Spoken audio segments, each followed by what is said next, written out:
Cabinet ವಿಸ್ತರಣೆ ಮಾಡಿ ಎಲ್ಲವನ್ನೂ ದಕ್ಕಿಸಿಕೊಳ್ತೇನೆ ಎಂಬ ಇರಾದೆಯಲ್ಲಿದ್ದ ಸಿಎಂ ಡಿಕೆ ಶಿವಕುಮಾರ್ಗೆ ಬಿಸಿ ಮುಟ್ಟತೊಡಗಿದೆ. ಕೆಲವರು ಬಹಿರಂಗವಾಗಿ ಅಸಮಾಧಾನ ವ್ಯಕ್ತಪಡಿಸಿದರೆ ಇನ್ನು ಕೆಲವರು ಒಳಗೊಳಗೆ ಕುದೀತಾ ಇದ್ದಾರೆ. ಮುಂದಿನ ದಿನಗಳಲ್ಲಿ ಈ ಅಸಮಾಧಾನ ಬೇರೆ ಬೇರೆ ರೂಪ ತಾಳೋ ಲಕ್ಷಣಗಳು ಕಾಣ್ತಾ ಇದೆ.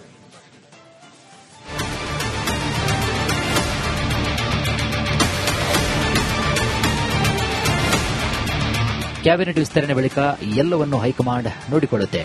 ಕಾಂಗ್ರೆಸ್ ಹೈಕಮಾಂಡ್ ಸ್ಟ್ರಾಂಗ್ ಆಗಿದೆ.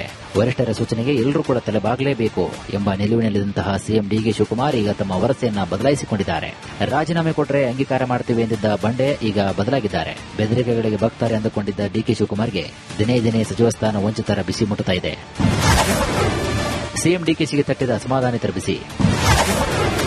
ಮೊದಲು ಉದಾಸೀನ, ಈಗ ಹರಸಾಹಸ. ಸಚಿವ ಸ್ಥಾನ ವಂಚಿತರನ್ನ ಮೊದಲು ವಿಶ್ವಾಸಕ್ಕೆ ಪಡೆಯಲು ಹಿಂದೇಟು ಹಾಕುತ್ತಿದ್ದ ಸಿಎಂ ಈಗ ಖುದ್ದಾಗಿ ಹಿರಿಯ ಶಾಸಕರ ಮನೆಗೆ ಅಲಿತಾ ಇದ್ದಾರೆ. ಹಿರಿಯ ಶಾಸಕರನ್ನ ಮನವೊಲಿಸುವಲ್ಲಿ ಹರಸಾಹಸ ಪಡುತ್ತಿದ್ದಾರೆ. ತಾವು ಅಂದುಕೊಂಡಂತೆ ವಾತಾವರಣ ಸದ್ಯಕ್ಕೆ ಇಲ್ಲ ಎಂಬುದು ಸಿಎಂ ಡಿಕೆ ಶಿವಕುಮಾರ್ ಅವರಿಗೆ ಇದೀಗ ಮನವರಿಕೆಯಾಗಿದೆ.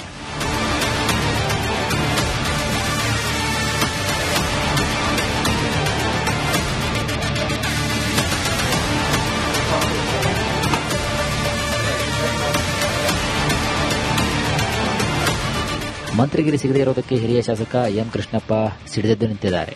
ಸಚಿವ ಸ್ಥಾನ ಕೊಡೋದಲ್ಲ, ವಿ ಡಿಸರ್ವ್ ಇಟ್ ಹೀಗಂತ ಗುಡುಗಿದ್ದಾರೆ. ಕಾಣದ ಕೈಗಳು ಸಚಿವ ಸ್ಥಾನ ತಪ್ಪಿಸಿವೆ. ನಮ್ಮದು ಒನ್ ಲೈನ್ ಅಜೆಂಡಾ, ಎಲ್ಲಿ ತಪ್ಪಾಗಿದೆ ಅದನ್ನು ಸರಿಪಡಿಸಲಿ ಅಂತ ಶಾಸಕ ಎಂ ಕೃಷ್ಣಪ್ಪ ಖಡಕ್ ಆಗಿ ಹೇಳಿದ್ದಾರೆ. ಕೃಷ್ಣಪ್ಪ ಮಾತು ಕೇಳಿ ಕಾಂಗ್ರೆಸ್ ನಾಯಕರೇ ಇದೀಗ ತಂಡ ಹೊಡೆದಿದ್ದಾರೆ. ಅವಾಗ ನಾವು ನಮ್ಮ ಸರ್ಕಾರ ಬಂದಿದೆಯಲ್ಲ ಅಂತ ಸುಮ್ಮನಾಗಿದೆ ಅಷ್ಟೇ. ಅವಾಗಲೂ ನಮ್ಗೆ ಮೋಸ ಆಗಿದೆ, ಮೋಸ ಮಾಡಿದ್ದಾರೆ, ಗೊತ್ತಾಯ್ತಿನಪ್ಪ. ಆದ್ರೂ ನಮ್ಮ ಸರ್ಕಾರ ಬಂತಲ್ಲ, ಯಾರು ನಡ್ಕೊಂಡು ಹೋಗ್ಲಿ ಅಂತ ಸುಮ್ಮನೆ ಇದೆ. ತಿರ್ಗಾ ಇದೇ ಕೆಲಸ ಮಾಡಿದ್ರೆ ಬೇಗ ಪದೇ ಆದಾಗ ಅವಮಾನ ಆಗ್ತದಲ್ಲಪ್ಪ. ತಪ್ಪು ಎಲ್ಲಿ ಆಯ್ತು ಅಂತ ಸರ್ ಯಾರು ಅವ್ರನ್ನ ಕೇಳ್ಬೇಕಪ್ಪ ನೀವು, ತಪ್ಪು ಎಲ್ಲಿ ಆಯ್ತು ಅಂತ. ಅವ್ರು ಹೇಳ್ತಾರೆ ಮಿಸ್ಟೇಕ್ ಆಗಿದೆ ಅದು ಅಂತ. ಮಿಸ್ಟೇಕ್ ಆಗಿದ್ರೆ ಸರಿ ಮಾಡುವಂತ ಜವಾಬ್ದಾರಿ ಅವ್ರದ್ದು. ಸಚಿವ ಸ್ಥಾನ ಫುಲ್ ಆಗಿದೆ, ಯಾವ ತರ ಸರಿಪಡಿಸ್ತಾರೆ ಅಂತ ಅದೇನು ಅವ್ರಿಗೆ ಸೇರಿದ್ದು ಮಾಡ್ಲೇಬೇಕಷ್ಟೇ. ಹೈಕಮಾಂಡ್ ನಾಯಕರು ಸಿಎಂ ಡಿಕೆ ಶಿವಕುಮಾರ್ಗೆ ಕೆಪಿಸಿಸಿ ಅಧ್ಯಕ್ಷರು ಮನವೊಲಿಸುವಂತಹ ಕೆಲಸ ಮಾಡಿದ್ರೂ ಕೃಷ್ಣಪ್ಪ ಬಗ್ಲಿಲ್ಲ. ಇದೇ ರೀತಿ ಹಲವು ಹಿರಿಯ ಶಾಸಕರು ತಮ್ಮದೇ ಆದ ಗುಂಪನ್ನು ನಿರ್ಮಿಸಿಕೊಂಡಿದ್ದಾರೆ. ಕ್ಷೇತ್ರದಲ್ಲಿ ಸ್ವತಃ ವರ್ಚಸ್ಸು ಇರುವಂತಹ ಶಾಸಕರು ಮುಂದಿನ ದಿನಗಳಲ್ಲಿ ಸೆಡ್ಡು ಹೊಡೆಯುವ ಬಗ್ಗೆ ಚರ್ಚೆ ಕೂಡ ನಡೆಸಿದ್ದಾರೆ. ಇದು ಎಲ್ಲವನ್ನೂ ಕೂಡ ಮ್ಯಾನೇಜ್ ಮಾಡುತ್ತೇನೆ ಎಂಬ ಇರಾದೆಯಲ್ಲಿದ್ದಂತಹ ಸಿಎಂ ಡಿಕೆಜಿಯನ್ನ ಎಚ್ಚರಿಸುವಂತೆ ಮಾಡಿದೆ. ಹೀಗಾಗಿ ಅಸಮಾಧಾನಿತ ಶಾಸಕರ ಮನೆಗೆ ಸಿಎಂ ಎಡತಾಗ್ತಿದ್ದಾರೆ.